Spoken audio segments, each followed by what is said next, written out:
Hey guys, Rachele here with Amethyst Ascension. If you're new here, welcome. And if you are returning, thank you so much for joining me again. So today what I'm doing is a hashtag to beautiful lady, Saturnarium, her channel. And it is called My Favorite Tarot Cards in parentheses, or in, parentheses, but not the obvious ones. So I had quite a few of those actually, because technically I love every card in the tarot. Okay. Ooh, I forgot to grab another one, but I'll just tell you about it. So one of them is the Tower card. This one in particular, because it really shows a picture rather than like your traditional Rider-Waite-Smith, where, you know, the tower is just like falling apart. There's people falling out of the tower, which always makes me think of, when I see that particular card, of, you know, like political systems crumbling, because you see somebody falling that's got like a red cape or what have you, what red clothing, and another one that's in blue. It always makes me think of, you know, the two political parties in the United States and that come crashing down. So it makes me think of, you know, really shaking things up and stuff. But this one in particular, and this is from Tarot of the She, really makes me think of, you know, all those things that we believe, traditions that we've done, and then all of a sudden we have like a wake up, an awakening, and we realize that that wasn't the real truth. So we're like, or whoever was you know, like our oppressor is no longer our oppressor. It's like breaking free of that. It's hard, but oh my gosh, to actually break free of those old things that kept you chained up, that you didn't even realize kept you chained up. So I love the Tower. Not to mention my birthday's on the 16th, and this is the 16th card.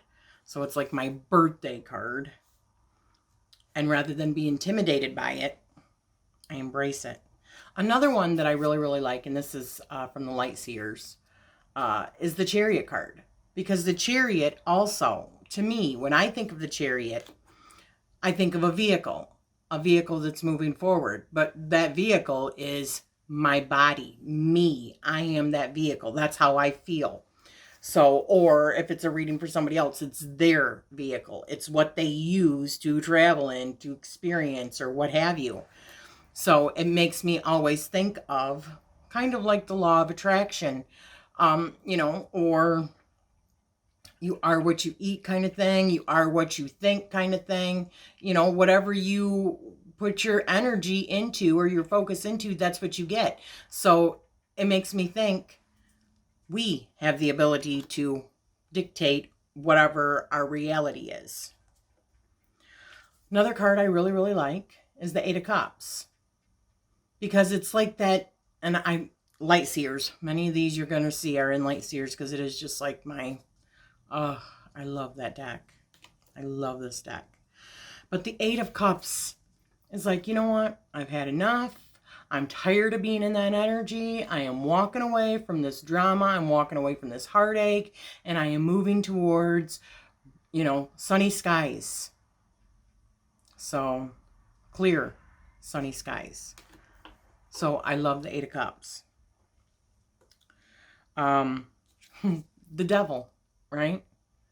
How seductive is he, right? Wow. For me, the Devil, first of all, I'm a Capricorn. So I am, my astrological association card would be in the tarot, the Devil.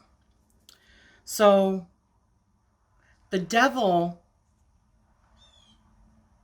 that temptation, those hard things that we do end up, because we're human beings, we make mistakes. When we do, those are like our major growing things if we embrace it, right?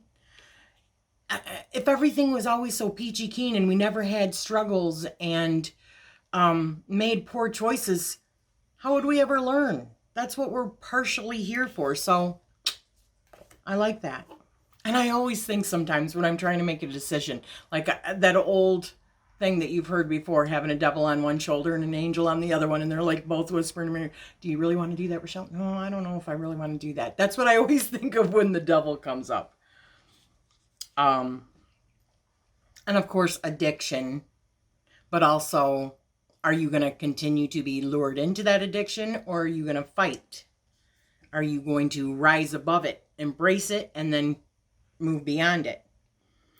Another one, I know many people have problems with the Hierophant, especially if you came from like Christianity or a strong traditional religion, which you rebelled against or had horrible memories from it. But I don't look at the Hierophant like that. I look at the Hierophant like either it is a teachable moment where I am the student and a teacher is going to come into my life and teach me the things that I need to.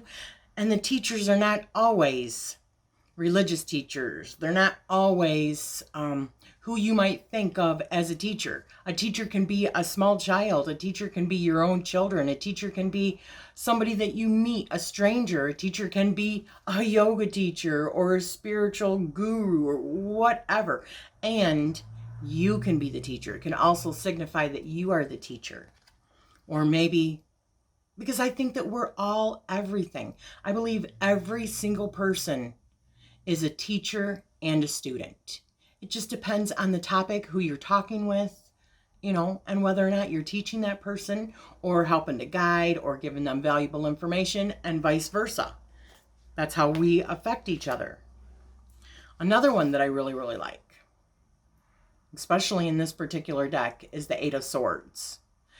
Because when I get this, I realize, yet again, it's just something that is in my own mind that it's like a confirmation kind of thing. It's a letting me know you're not going crazy, Rachele. This is something that you hold yourself back by your own thoughts. You need to stop. Sorry, there's the man. Let me pause it. Okay, hopefully he's done. And watch it peep again. So, yeah, that we are our own worst enemy sometimes. But when I see this, it's a confirmation. So I go, okay, it is just in my head. It's not really happening, you know. So, other than my own thoughts are keeping me exactly where I am, which is in a cage. Another one that I like, it's actually two. But the first one is the Five of Pentacles, right? The fives, I see all the fives, even though they're difficult. They are like life-changing things. Real growth doesn't happen when everything, like I've said before, is peachy keen and there's no struggle. There's no lessons to be learned. And I truly believe, and this is my belief, I'm not saying that it's your truth, but it is mine. I believe that we are here to experience, which is another reason I love the Fool, that's the card I forgot to grab out. I love the Fool because I want to be in that energy of experiencing something sometimes with fresh eyes so that it can help me to change my perspective, because I believe that's how we grow, is by listening to other people and trying to understand from their point of view as well. So the Five of Pentacles and all the fives, really, it's about, did I just screw up again? And now I'm going to be faced with some sort of lesson that's going to help, you know, put me over the edge. I'm like halfway there. So, but it's still a confirmation. And then the one that comes after that for me is the Six of Pentacles. Because sometimes, especially like in the Five of Pentacles, if you honestly feel like you don't have this and the grass is always greener on the other side and you're always looking around the corner for the next best thing, you're always going to be in that energy. You're always going to be coveting what somebody else has. You're always going to be looking around that corner for the next best thing until you recognize that what you have, you should be grateful for. And then when you do, and you are grateful for those things, then you have plenty where you can give to other people. I love these groups like Witches, and there was a newer one. I'm sorry. Off the top of my head, I can't remember it. But any of the, like give and receive groups and stuff like that, that's just like major prosperity magic. Giving and receiving. That's all powerful magic. Because when you give, you are saying, I have plenty. And so the universe says, okay, well, we're going to give you more of that because you're happy. You're happy enough that you're giving. So, that's what you're putting your focus on. And when you are receiving, you are opening up yourself in order to receive more, and the universe sees that. These are all my beliefs, guys. These are how I see things. But that is why I believe that the 5 gets us to the point of being grateful, and the 6 is that actual lesson being learned, and then opening yourself up to prosperity and abundance. And prosperity and abundance does not always have to mean actual money. It can mean so many other things. An abundance of love, an abundance of friends, an abundance of, materials that you need, resources in order to live off, So those were my cards. And like I said, this could have been much longer because I love all the different cards. But those were the not so obvious ones that I do like, because a lot of them are like confirmations for me. 9 times out of 10 from what I have learned so far, and I am still very, very new, but what I have learned so far is when somebody is coming, including myself, for a tarot reading, usually it's when they need guidance, right? Or especially when a person asks for advice, it's because they're going through a hard time or what have you. So it's not like they don't already know those cards are there. It's not like they don't have the time recognize it, but it's like a confirmation to them. This is what is happening. But as you as a reader, this is how we can, these are the things that I see that can help you through this. Life happens.